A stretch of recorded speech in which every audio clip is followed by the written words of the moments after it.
മലപ്പുറം വളാഞ്ചേരിയിൽ വീട്ടിൽ അതിക്രമിച്ചു കയറി യുവതിയെ കൂട്ടബലാത്സംഗം ചെയ്ത കേസിൽ 3 പേർ അറസ്റ്റിൽ. മറ്റൊരാൾക്കായി തിരച്ചിൽ തുടരുകയാണ്. പീടികപ്പടി സ്വദേശികളായ സുനിൽ, ശശി, പ്രഭാകരൻ എന്നിവരാണ് പിടിയിലായത്. ഇവരുടെ അറസ്റ്റ് രേഖപ്പെടുത്തി. ഞായറാഴ്ച രാത്രി അതിക്രമിച്ചു കടന്ന 3-അംഗ സംഘം ബലാത്സംഗം ചെയ്തുവെന്നാണ് വളാഞ്ചേരി സ്വദേശിനിയായ യുവതിയുടെ പരാതി.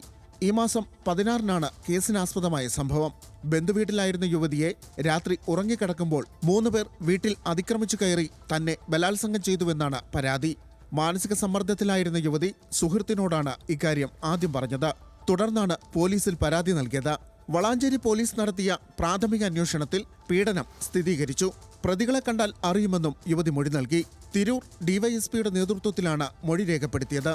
മൊഴിയെടുക്കുന്നതിനിടെ ശാരീരിക അസ്വാസ്ഥ്യം അനുഭവപ്പെട്ട യുവതിയെ മഞ്ചേരി മെഡിക്കൽ കോളേജിൽ പ്രവേശിപ്പിച്ചു. ആശുപത്രിയിൽ ചികിത്സയിലുള്ള യുവതിക്ക് ആരോഗ്യ പ്രശ്നങ്ങളുണ്ട്. സാധാരണ നിലയിലേക്ക് എത്തുന്നതനുസരിച്ച് യുവതിയുടെ വൈദ്യപരിശോധനയടക്കം നടത്തും. ന്യൂസ് മലയാളം, മലപ്പുറം.